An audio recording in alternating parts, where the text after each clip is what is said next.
నమస్తే, నేను మీ గాయత్రి. ప్రస్తుతం మనతో పాటు ఉన్నారు ప్రముఖ ఆధ్యాత్మికవేత్త, జ్యోతిష పండితులు కిరణ్ శర్మ గురుగారితో మాట్లాడదాం. నమస్కారం గురుగారు. నమస్తే. అఖండ ఐశ్వర్యవతి భవ. గురుగారు, ఇప్పుడు మనం మిథున రాశి వారి గురించి మాట్లాడుకుందాం. మిథున రాశి వారు ఏ టెంపుల్కి వెళ్తే వీళ్ళకున్న కష్టాలన్నీ తొలగిపోయి వీళ్ళకి మంచి రోజులు వస్తాయి అని అంటారు? అసలు ఏ దేవుడిని ఆరాధించాలి అంటారు? సో మనం మాట్లాడుకుంటున్నాం ఆశ్చర్యంగా, కానీ మీకు ఒక విషయం గుర్తుపెట్టుకోండి, భగవంతుడు ఒక్కడే కదా. ఏ దేవాలయానికి వెళ్తే ఏమిటి? ఈ విషయాన్ని ఎవరో ఒకరు కింద కామెంట్ చేస్తారు, ఏమండి మీరే కదండి దేవుడు ఒక్కడే అంటారు, మళ్ళీ అమ్మాయి అడుగుతుంటే మీరు సమాధానాలు చెప్తున్నారు, ఏది నమ్మాలో అర్థం కావట్లేదు అనేటువంటి వ్యక్తులు కూడా చాలామంది ఉంటారు. ఎందుకంటే అలాంటి వాళ్ళు ఎక్కువైపోయారు కదా జ్యోతిష్కులు, అంత జ్యోతిష పండితులే. ప్రతి ఒక్కడు 4 ముక్కలు చెప్పుకోగానే కాలసర్పదోషం, కుజదోషం అని తెలవగానే టకటక అందరు జ్యోతిష్కులు అయిపోయి ఎవరికి ఏదో చెప్తున్నారు. సో వాళ్ళ పాపం ప్రేక్షకులు ఎవరిది నమ్మాలి అర్థం కానటువంటి దౌర్భాగ్య స్థితి వచ్చేసింది. ఎందుకంటే ఒక ఆయన వచ్చేసి నేను వృషభ రాశి బాలేదంటాను, మిథున రాశి బాలేదంటాను, ఒక ఆయన మిథున రాశి అదృష్టం అంటాడు. అరే ఎలా అంటారు అనేది విషయంలో నేను క్లారిటీ ఇస్తాను, నేను ఖచ్చితంగా క్లారిటీ ఇస్తాను. ఈ రకాల ప్రకారం ఆయన అంటాడు, ఆయన ఒక చెప్తాడు, ఏది అంత అబద్ధాలు. గోచారంలో చంద్రుని బట్టి మనం ఫలితాలు చెప్పాలి. దానికి ఒక రూల్ ఉంది, ప్రతి ఒక్కరికి ఫండమెంటల్ రూల్ ఉంటుంది. ఆ రూల్ ప్రకారం ఫలితాలు చెప్పాలి. ఇది రూల్ మర్చిపోయి అంటే వాళ్ళకి ఆ సీన్లో కూర్చోగానే ఇక నేను ఉత్తమ జ్యోతిష్కుని, నాకు యూట్యూబ్లో ఫ్రీ ఇన్ఫర్మేషన్ వచ్చేసింది, నేను రికగ్నేషన్ అయిపోయాను, ఈజిప్ట్ అది అవుతుంది అనుకుంటారు. ఇంపాసిబుల్, అది హైలీ ఇంపాసిబుల్. అది ఇంపాసిబుల్గా మీకు అది అవ్వదు, ఎటు అంటారు కదా, అది అవ్వదు నాన్న, అవ్వదు బాబు అంటారు కదా, అట్లా డైలాగ్ వీళ్ళని ఉపయోగించాలి. అది అవ్వదమ్మా అనేది వీళ్ళకి డైలాగ్ ఉపయోగించాలి. సో ఇప్పుడు ప్రస్తుతం మనం మిథున రాశికి వస్తే ఏ దేవుణ్ణి పూజించాలంటే అందరినీ పూజించవచ్చు. సో ప్రత్యేకంగా మనకి అనేక రకాల 33 కోటి దేవతలు ఉన్నారు కాబట్టి దాంట్లో ఎవరిని పూజిస్తే మంచినటువంటి విషయం అంటే, ఇక్కడ ఈ యొక్క బుధుడు ఆధిపత్యమైనటువంటి మిథున రాశి వారికి నారాయణమూర్తి ఎక్కువ ఇష్టం. అంటే అక్కడ మంత్రంలో కూడా ఉంటుంది. అంటే ఈ బుధగ్రహ మేము జపం చేసేటప్పుడు దాంట్లో అధిదేవత ప్రత్యదేవతలలో సహస్ర శీరుష పురుష సహస్రాక్ష సహస్రపాత్ అనేటువంటి అధిదేవత ప్రత్యదేవత మంత్రం ఉంటుంది.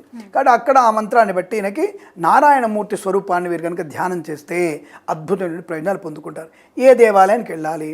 ఇక్కడ మళ్ళీ ఒక విషయం, అడ్డనామాలు ఒక ఆయన, పూర్వనామాలు ఒక ఆయన, ఇద్దరు ఉంటారు. ఒక నామాలు ఒక ఆయన ఉంటాడు. ఎవరిని పూజించాలి?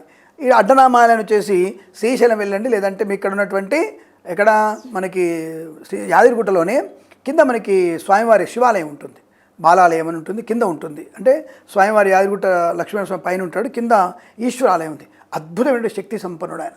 యాదగిరిగుట్టలో కింద యాదగిరిగుట్ట కొండ మీదనే స్వామివారి పైన ఉంటారు, కింద జస్ట్ ఒక 10 మీటర్లు దిగితే కింద ఉంటాడు స్వామివారు.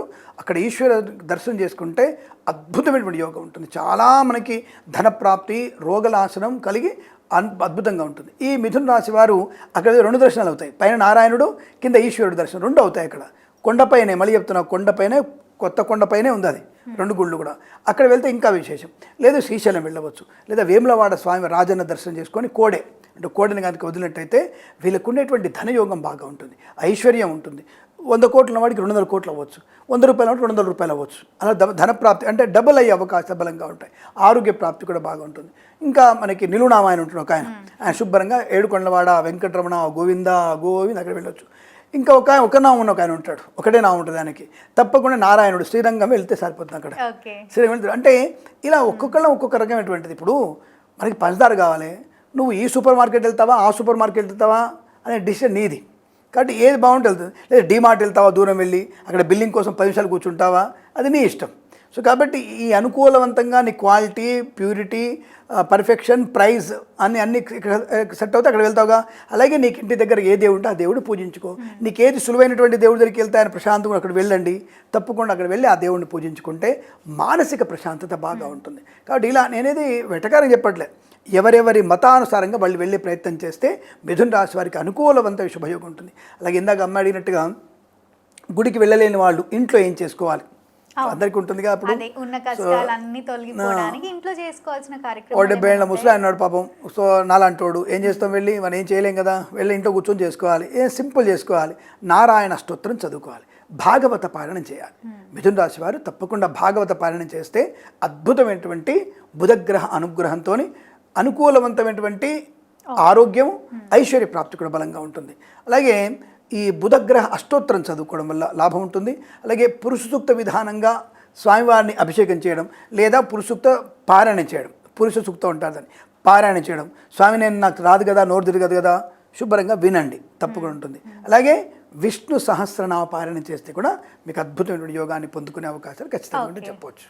తప్పకుండా గురువుగారు, మిథున రాశి వారు ఏ టెంపుల్కి వెళ్తే మంచిది, ఏ దేవుడు వీళ్ళకి బాగా కలిసి వస్తాడు, మళ్ళీ ఇంట్లో చేయాల్సిన కార్యక్రమాలు ఏంటి అని ఎంతో చక్కగా తెలియజేసినందుకు ధన్యవాదాలండి. ఇందులో మీరు ఏ రాశి వారో చెప్పండి, నేను కింద కామెంట్ చేస్తే దాని గురించి మీకు మంచి వివరణ ఇస్తాను. Thank you so much.